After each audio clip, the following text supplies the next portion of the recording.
Ahí está. Ya. Les decía, todo lo que vimos a un principio, las transformaciones económicas y las transformaciones en las técnicas agrícolas llevaron a que aparezcan diferentes gremios. Estos gremios van entonces a establecer nuevas rutas comerciales. Una idea, por ejemplo, el crecimiento de la producción agraria, la producción manufacturera, va a estimular las actividades comerciales, y en la Alta Edad Media va a aparecer el comercio marítimo. Ahí justamente va a emerger grandes ciudades, como en este caso en Italia, estamos hablando que aparece en el mapa Venecia, Pisa, Génova y Florencia, que van a especializarse en la comercialización por todo el mar Mediterráneo. ¿Ya? También van a haber otros centros muy importantes al norte de Alemania. Generalmente se va a dedicar el norte de Alemania a hacer intercambios en todo lo que va a ser el mar Báltico, ¿ya? Y después también otro centro muy importante de las llanuras va a ser las partes centrales de Francia, en donde se van a intercambiar diferentes productos de Alemania hacia Europa Oriental. ¿Listo? Entonces toda la península ibérica y Gran Bretaña van a ser puntos de encuentro comercial. ¿Listo? Ahora, la organización, en este caso del comercio, como vemos ahí, la organización del comercio se caracteriza porque van a empezar a aparecer grandes ferias. En estas grandes ferias van a acudir un montón de comerciantes de diferentes países de Europa. Generalmente la región de Champaña, o Campaña como le conocemos nosotros, al norte de Francia, van a inundar ferias que van a durar hasta 4 semanas, como explicaba antes su compañera, en donde se van a emplear diferentes transacciones, diferentes formas de pago, pero específicamente para grandes cantidades o para, vamos a llamar así, cuando se comercializaba grandes cantidades de productos, se tenía que haber alguna manera que no lleve esto al engaño, así que se empezó a manejar ya lo que va a ser la moneda. ¿Listo? La dinámica comercial va a ser de que aparezcan asociaciones muy importantes, ¿listo? Dentro de los gremios, habían gremios que tenían sus nombres, y uno de los más importantes era justamente la Liga de Hanzas, que va a surgir en Alemania. La Liga de Hanzas aglutinaba a todos los gremios alemanes y los protegía, entre ellos se protegían, ¿listo? O sea que contrataban, vamos a llamar así, a servicios de diferentes barcos para la protección de sus mercaderías a personas, ¿no? Ahora, el pago, generalmente, por eso dice ahí la moneda y los metales preciosos, el pago durante la Edad Media generalmente se hacía con oro o con plata. Entre las principales minas europeas de plata generalmente se encontraban en Alemania, ¿ya? En cambio, el oro provenía de diferentes regiones subsaharianas en donde se obtenía a cambio de armamento. Entonces, de esa manera lograban obtener estos metales para el pago de sus productos, ¿listo? Para el intercambio de los productos. Ahora, otro punto que vamos a ver es qué es lo que pasaba. ¿Qué pasaba en China? En China, en este caso, los mongoles o la dinastía Ming se va a hacer cargo durante mucho tiempo. Estamos hablando que la dinastía Song, lamentablemente, le va a tocar pues enfrentar a la invasión de estos pueblos de las estepas del norte de China. Entonces van a caer ellos en manos de los mongoles, y la capital del imperio, que era la ciudad de Guangzhou, al sur del Río Amarillo, va a favorecer justamente que aparezcan diferentes regiones sureñas bajo una misma identidad china, aportando así diferentes nuevos elementos al país. O sea, Guangzhou va a llegar a tener justamente más de 1 millón de habitantes, y los mongoles van a establecer una nueva ideología cultural y política. ¿Ya? Finalmente, los mongoles van a ocupar así con el tiempo todas las ciudades en China, en pocas palabras. Kublai Khan, que va a ser en este caso el amigo de Marco Polo, va a iniciar una nueva dinastía conocida como la dinastía Yuan. Para los que no conocen quién es Marco Polo, viene a ser un italiano que viaja por primera vez al oriente, y en el oriente descubre que no eran bárbaros, porque en toda Europa se creía que a medida que se iba avanzando, la civilización iba avanzando, se iba encontrando y civilizando bárbaros, pero resultó que al llegar a China, Marco Polo ve tantos adelantos científicos y desde la llegada de él va a llevar cosas muy importantes hacia Europa, como por ejemplo la pólvora, el papel, ¿no? La tinta china. Entonces, la brújula, desde la llegada de Marco Polo va a haber un intercambio comercial muy importante en China durante la dinastía Yuan. Entonces, eso es lo más importante de esta parte en la página número 84, cuando veo que están buscando algunos chicos los apuntes, ¿ya? Y esto va a hacer de que los mongoles se conviertan en una casta privilegiada por nada más. Y este monarca va a ser el que va a edificar una gran capital en lo que ahora es Beijing, Pekín. ¿Listo? Ahora, la gran insurrección contra los mongoles se va a dar justamente porque muchos van a ser afectados, especialmente las zonas agrícolas. Los agricultores, en este caso, en diferentes zonas de China, van a ver que se va a ver una especie de desastre y desagravio al mismo tiempo, un desastre natural y desagravio por parte de los mongoles a los mismos, vamos a llamar así, residentes chinos. Mongoles de clase privilegiada se trasladaron a diferentes lugares y se convirtieron así como que en señores feudales y empezaron a abusar de los campesinos chinos. O sea, se transformaron en grandes latifundistas, terratenientes. Y esto llevó a que poco a poco pues los campesinos se organizasen y empezasen a través de jefes locales a rebelarse contra el emperador mongol, ya no pagaban sus impuestos. ¿Listo?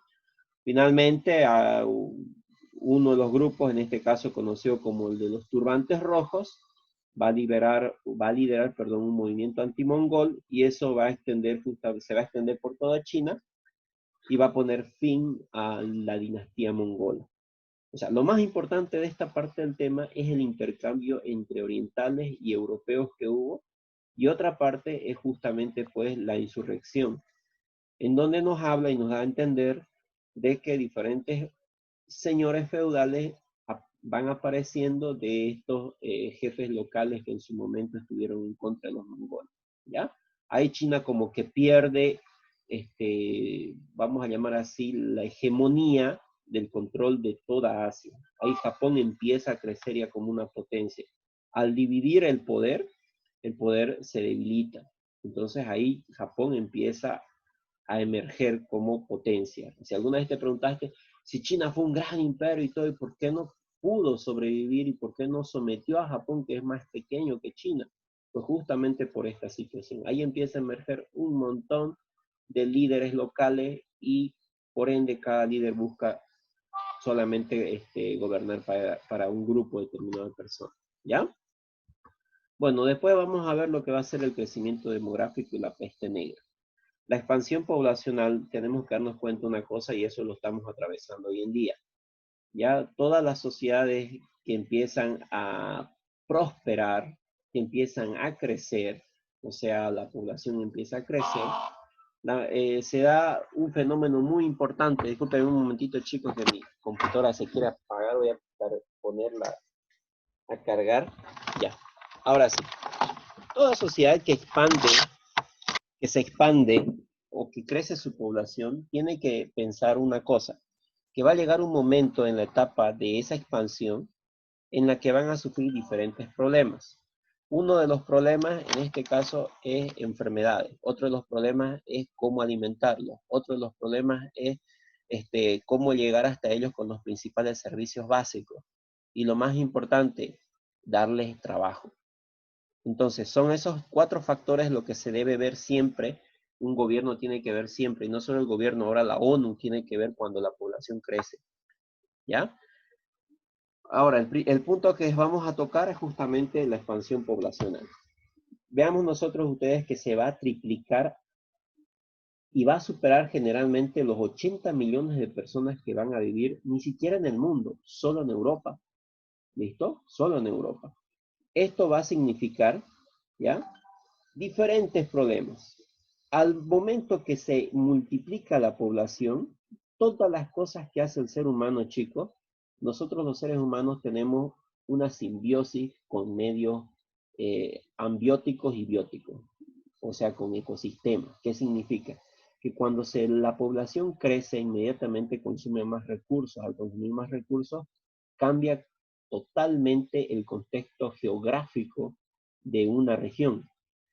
Y es lo que pasó justamente con la crisis demográfica. Miren, los cambios climáticos, que poco a poco fueron afectando especialmente a la producción agrícola.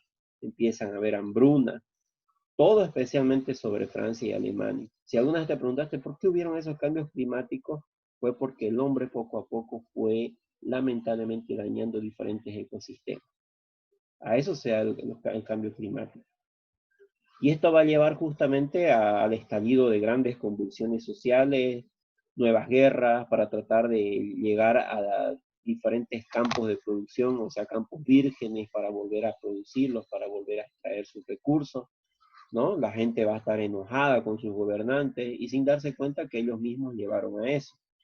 Ahora, los brotes epidémicos que sigue después justamente de los cambios climatológicos, ¿no? Los brotes epidémicos, como en este caso la peste, que se van a extender por todo el continente. Hay una parte en la película, no hablo de los dibujos, sino la película La Bella y la Bestia, en donde la Bella y la Bestia agarran no sé qué artefacto y resulta, no, un libro, abren un libro, recordando vagamente la película que vi hace tiempo, ¿ya? Abren el libro y le dice la bestia a Bella, esto te puede llevar a donde tú quieras. Bella entonces lo único que hace es pensar en su casa, en su antigua casa, y lo lleva, y, bueno, por arte de magia aparecen en París, en la casa, y se da cuenta que su mamá muere por la peste negra, ¿no? Entonces ahí hace referencia también la película de cómo el crecimiento demográfico afecta también con diferentes tipos de enfermedades, ¿ya? Ahora, esta enfermedad va a ser tan contagiosa, ya ustedes hicieron la tarea, por suerte ya no necesito recalcar muy bien lo que dice o bueno, lo que consiste sí la enfermedad, pero ahí debemos darnos cuenta de que se va a estimar aproximadamente que un tercio de la población europea durante esos años lamentablemente va a tener este problema de la peste negra, ¿ya? Va a haber una gran mortandad y esto va a llevar justamente a que la sociedad europea entre a una crisis y se va a pegar mucho a la iglesia, ¿no? Porque todas las personas que pasamos problemas generalmente buscamos alguna solución y si no es una solución tangible, de pronto espiritual, ¿no? A partir del siglo XV vamos a ver nuevamente que la iglesia para muchos va a ser la solución, para otros van a cuestionarla, ¿no? Tanto así que va a llevar a que muchas personas se conviertan totalmente a la religión y otras personas se alejen totalmente de la religión. Aquellos que fueron salvados se acercaron a la religión y aquellos que no cuestionaron y aparecieron esos filósofos que van a dar emerger al renacimiento. Y el renacimiento es la era en donde el hombre es primero y después Dios.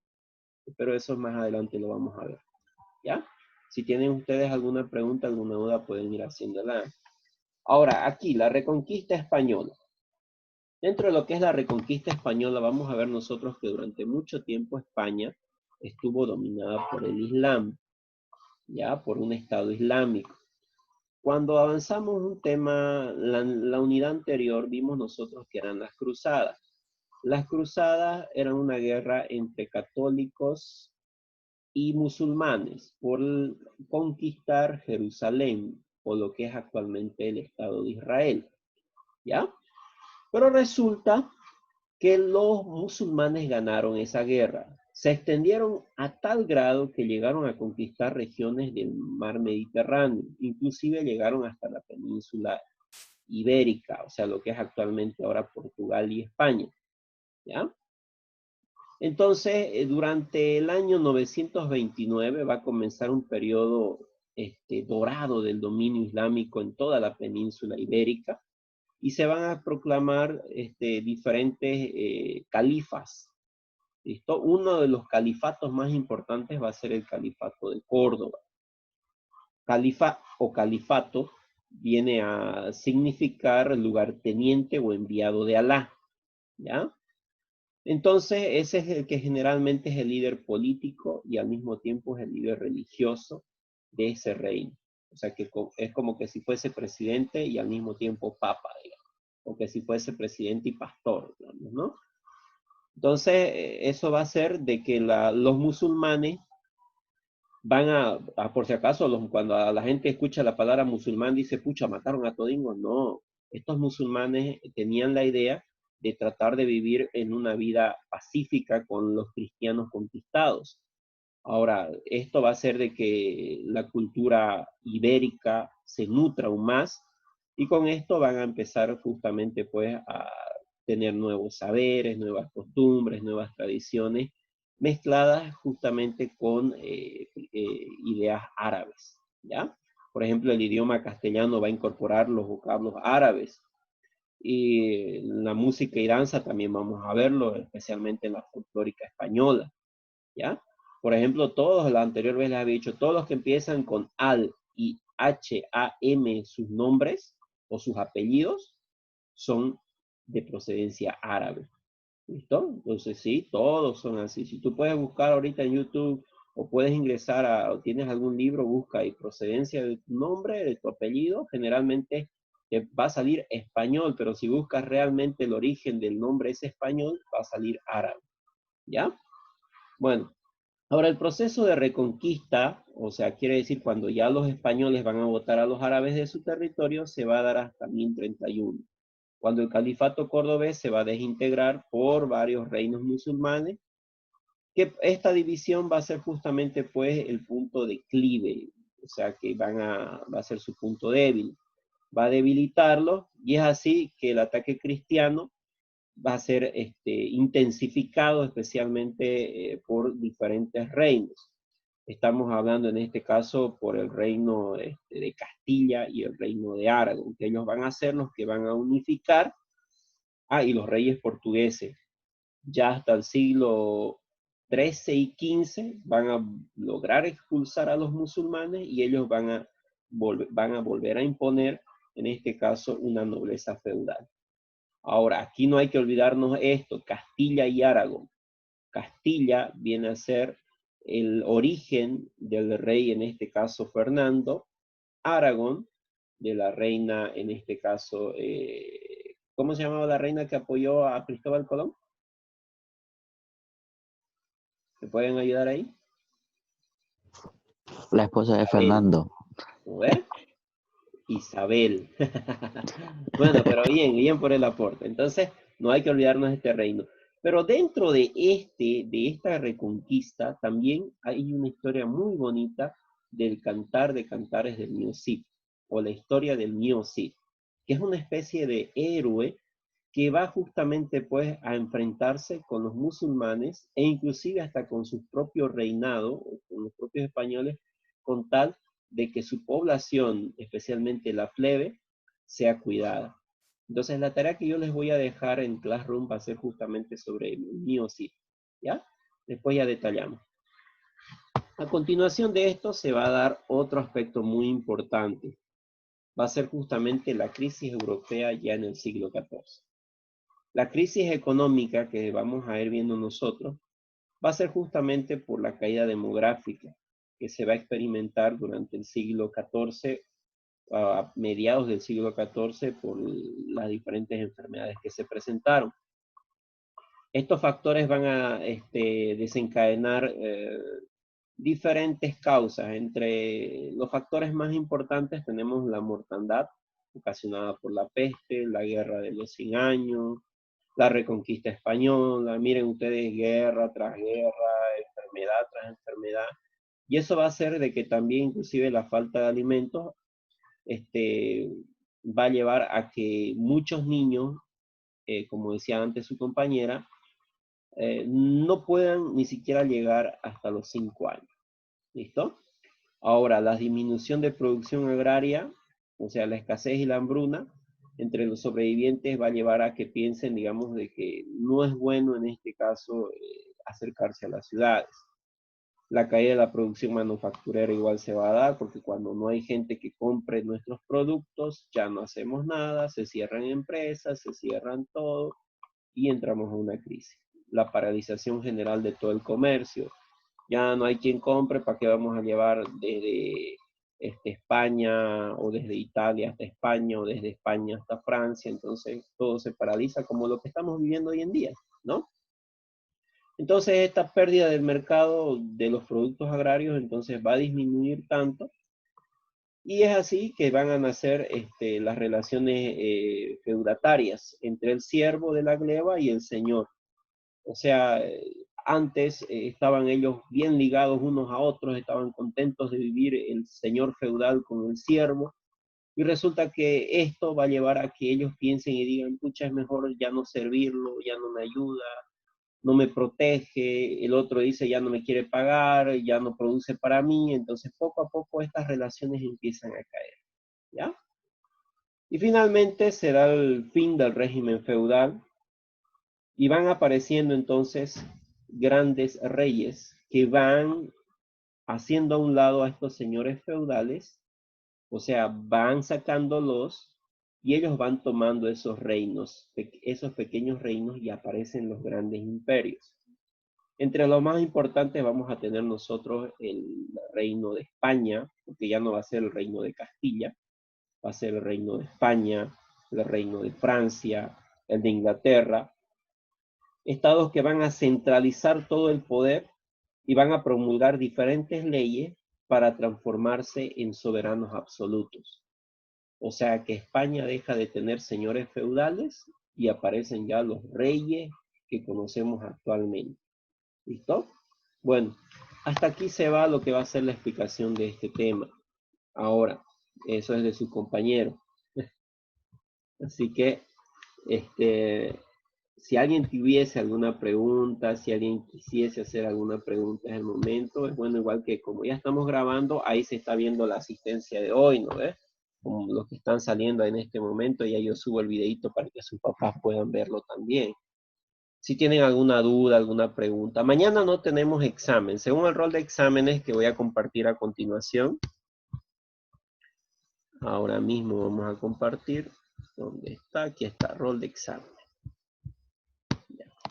Según el rol de exámenes de tercero B de secundaria, tenemos examen la próxima semana. Fíjense ustedes. Dice evaluación de sociales viernes 31.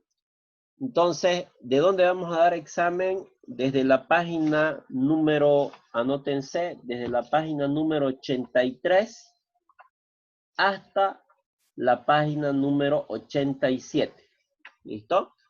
Desde ahí vamos a dar examen el día viernes 31. ¿Qué página?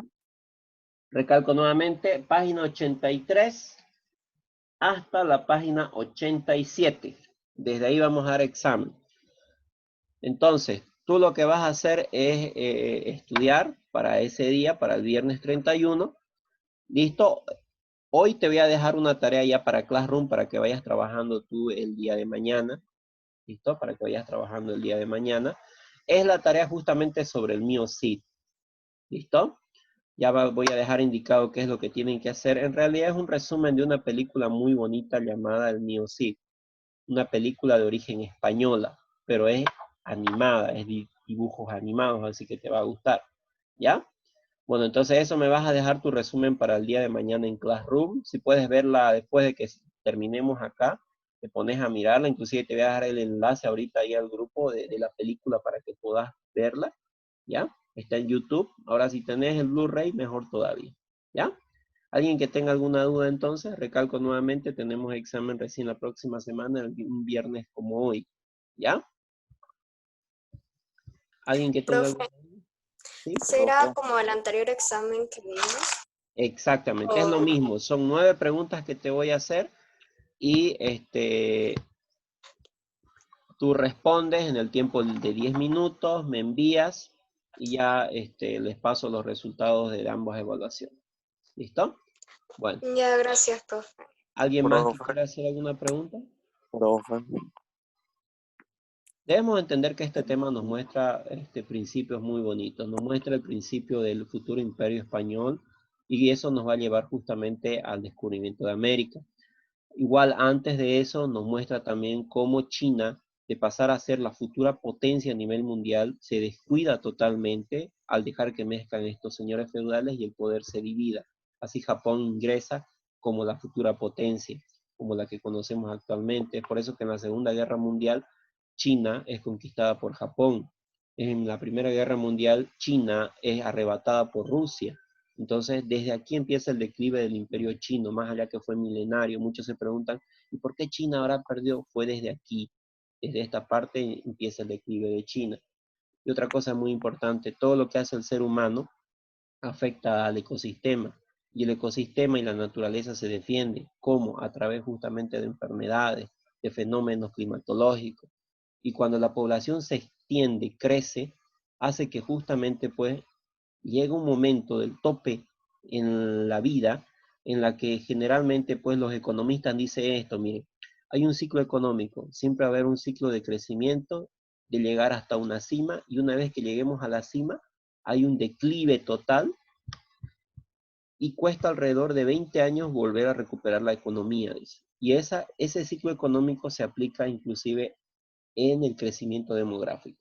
La gente crece y crece, va a llegar un tope en que la Tierra no pueda autosustentarla, y lamentablemente puede ser que por problemas o desastres naturales, enfermedades, o inclusive como los chivos expiatorios ahora dicen que esta pandemia fue creada por los humanos, o inclusive tal vez hasta personas quieran controlar el crecimiento demográfico, ¿no? Bueno, pero esos son temas muy aparte, muy ajenos, y esto es lo que nos mostró esta unidad, ¿ya? Si alguien tiene Profe, alguna duda, te una escucho. última duda.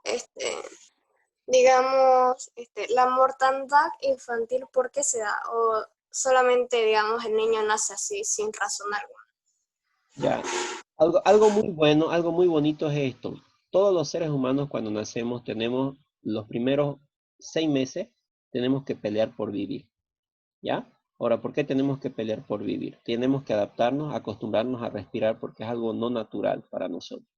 En el vientre materno nosotros estamos conectados durante 9 meses, nuestro sistema se acostumbró a recibir oxígeno a través de nuestras madres. En los primeros 6 meses el niño tiene que aprender a utilizar sus pulmones. A continuación tiene que protegerse, crear defensas contra diferentes bacterias, parásitos y demás. Ahora, estos 6 meses de manera natural teníamos que hacerlo, pero ahora cuando nacemos, nuestros hijos los vacunan, cada mes estamos llevándolos a un control y demás, etcétera. Entonces, mm, en, en el siglo XIV, hija, no había estas cosas. No había ese descubrimiento de que teníamos que cuidar a nuestro hijo dando vitaminas, etcétera. O sea, el niño nacía, inmediatamente tenía que, por sus propios medios, tratar de tener inmunidad, criar inmunidad. Y es por eso que muchos de los nacimientos de 10 niños, 6 morían, 7 morían. ¿Por qué? Porque no lograban hasta los 6 meses criar esa inmunidad. No había esos cuidados higiénicos que se tiene hoy en día. Por eso es que la mortandad era alta. Y vos podías ver generalmente a las mujeres del siglo XIV, chicos, chicas, estaban embarazadas cada año. O sea, tenían un hijo, inmediatamente el padre las embarazaba nuevamente. ¿Por qué? Porque sabían que ese hijo tal vez no iba a llegar a vivir, no iba a llegar a la adultez, y peor, ayudarles en el trabajo, en el campo, en el hogar. Entonces, es por eso que se habla antes que las familias eran grandes, de 9, 10, 12 hijos inclusive, ¿no? Es más, se conoce en la historia, en la Edad Media, que había un hombre que llegó a tener 200 hijos, pero no con la misma mujer, ¿no? Llegó a tener con diferentes mujeres 200 hijos, y bueno, hubiese tenido alrededor de 500, pero muchos murieron en el parto o a medida que fueron creciendo. Entonces, por eso se daba esa mortandad, ¿ya? Se lo dejaba libremente como animalito a los pobres niños, que ellos tengan esa defensa, ¿ya? Bueno, ¿alguna pregunta, alguna otra duda tal vez que quieran que despeje? Nos quedan unos 6 minutitos más. Recalco nuevamente, les voy a dejar la película del Miocid para que me hagan el resumen y me pongan especialmente a la parte final, me van a poner ustedes qué es lo que les agradó más de lo que hizo el Cid. ¿Listo? Rodrigo Díaz se llamaba él. ¿Qué es lo que les gustó más de la película de lo que él hizo? Entonces tú me pones ahí como una especie de conclusión en la parte final, pero ya lo voy a detallar en Classroom. Listo, les voy a dejar el enlace de la película para que vayas a verlo a YouTube, que está completito ahí la película. ¿Ya? Bueno, nada más conmigo. Aquel que no pueda ver la película, siempre no me gusta enseñarles a hacer trampa, pero hay el cantar en textos, en libros, y puedes leerlo, puedes sacar un resumen también. Pero si puedes ver la película, mejor todavía. Así te sientas a ver con mamá y papá. ¿Ya? Bueno, nada más conmigo. Si nadie tiene preguntas, nos vemos hasta la próxima clase y ya subo el enlace de este video igual ahí a la tarea de Classroom. ¿Listo? Hasta Chao. luego, profe. Chao, Chao, profe. niños. Chao, Se me profe. cuidan. Dios me los bendiga. Hasta luego. Chao, Chao, chao. profe. Chao, chao.